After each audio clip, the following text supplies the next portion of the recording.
ولې ورته د برات شپه وایي په دې شپې ته د 15 شپې ته وایي د برات شپه ورته ځکه وایي چې الله جل جلاله به دې کې خلک د جهنم نه بري کوي په دې شپه باندې څومره خلک به بري کوي د حضرت عایشه رضی الله تعالی عنها مبارک روایت دی او مبارک فرمایي یو شپه نبی علیه الصلاة والسلام زما کوټې ته راغی کله چې زما کوټې ته راغی ما سره سملاستو و چې کله شپه شو زه راپاڅېدم نبی علیه الصلاة والسلام په ځای کې نشته وایي په دغه وخت کې ما سره سوچ او اندېښنه پیدا شوله وایي چې هسې نه نبی علیه الصلاة والسلام د کومې بلې بیبي سره هلته ورغلی نه د هغې کره شپه نه وایي زه ورپسې بیرون نه وتم وایي اول رالم د نبي علیه الصلاة والسلام د مسجد نبوي چې دی او د عایشې رضی الله تعالی عنها کور یو ځای و په هغه وخت اوس هم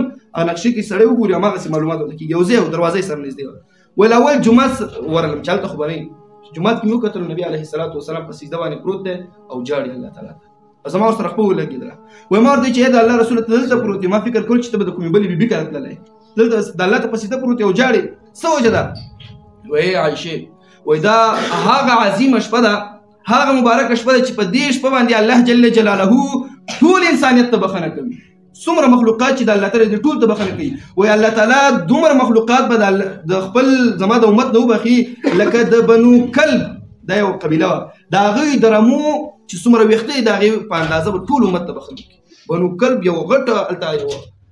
قبیله اوس یې د هغې رمه وه نو دغه رمې بیا انتهایي زیاتې د دې دا کوڅې به ترې ډکې وي هغه مدینه منوره کې ډکې ډکې به روان وي نو د دې بنو کلب چې څومره رمې وي د دې رمو د ویښتو په اندازه انسانانو ته به الله تعالی بخښنه کوي خو شپږو نفرو ته یې عایشې بخښنه نه کېږي شپږو نفرو ته وایي هغه څوک دي و دې ټولو خلکو ته بخښنه کېږي خو دغه شپږ بدبخته کسان دي چې الله جل جلاله به دوی ته بخښنه نه کوي یو هغه انسان چې هغه شرابي وي چې همیشه شراب څښي دې انسان ته الله تعالی په دغه شپه باندې ګوره څومره انسانانو ته پکې بخښنه کېږي په لکونو په کروڑونو خلک دي یعنې څه چې ټول انسانیت ته پکې بخښنه کېږي خو د شپږو خلکو ته بخښنه کېږي یو همیشه شرابي چې څوک شراب څښي شراب داسې نه نن سبا داسې دي ښه چې نبی علیه الصلاة والسلام مبارک فرمایي وایي خلک به شراب څښي خو نوم به ورته بدلوي مونږ او تاسو اکثریت که وګورو که نه دغه ټولې خو نه یادوو که نه اکثریت بعضې یا خارجي یا نورې دغه چې کومې انرجیانې دي که نه په دې کې چې کوم اکثریت علما په دې کې داسې قول کوي چې دې کې الکول یا د شرابو ذخیره مخیره ګډېږي نو دې نه هم بعضې وخت کې ځان ساتل پکار دي چې ښه تحقیق او معلومات نه وي شوی که نه چې کلي پکار دي سړی به شراب څښي خو نوم به ورته بدلوي مونږ او تاسو اکثریت ګورو که نه بل نوم ورته اخلي یا ورته یو داسې نوم اخلي که نه چې په انګلیش کې یو نوم وي شراب یې نوم نه وي بل نوم وي خلک به شراب څښي نوم ورته بل اخلي چې څوک شراب وڅښي په دغه شپه باندې دغه کس ته بخښنه کېږي په کروڑونو په لکونو خلکو ته بخښنه کېږي دا چې بدبخته دی ته پکې بخښنه ونه شوه دویم چا ته بخښنه کېږي حقوق الوالدین تېره جمعه بله جمعه پکې مونږ بیان کړه چې څوک د مور او پلار نافرمانه چې څوک د چا نه مور او پلار خفه وي دغه انسان ته الله تعالی بخښنه نه کوي نور ټول انسانیت ته ټولو مخلوقات ته الله جل جلاله بخښنه کوي خو دغه خلکو ته بخښنه نه کوي چې څوک د چا نه مور او پلار خفه وي حقوق الوالدین ته بخښنه نه کېږي او همیشه چې دریم همیشه زنا کوونکي ته بخښنه نه کېږي چې څوک عادي د زنا وي چې نه شپه ګوري نه ورځ ګوري په زنا کې اخته وي نو دې انسان ته الله تعالی بخښنه نه کوي او څلورم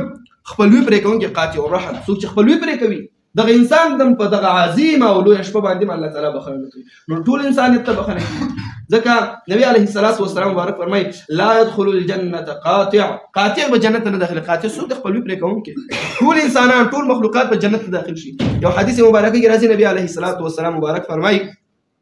وایي چې دغه خپلوي چې دا او دغه قرآن کریم ته الله جل جلاله یو جسد ورکړي یو جسم به ورکړي دوی به د قیامت په ورځ حشر میدان ته راشي دوی چې کله راشي نو دوی به الله تعالی ته په جلا شي چې الهه دغه پلانې سړی چې دی زه په دنیا کې نه وم پاللی الهه زه ډېر زورور یم دغه انسان زه خپل بدل اخلم څه بدل ته اخلي و الهه جهنم ته اچوم بس الله تعالی ورته اختیار ورکوي چې واچو دوی ته الله تعالی یو غوټ پهلوانانو جسد ورکړي خپلولي ته او قرآن کریم ته نو چې چا په قرآن کریم یا عمل نه وي کړی او یا یې هغه لوستلی نه وي نو د قیامت په ورځ به دغه خپلولي او قرآن کریم باید که چا پې عمل نه کړی دی به جهنم ته اچوي دا څونه فرق شو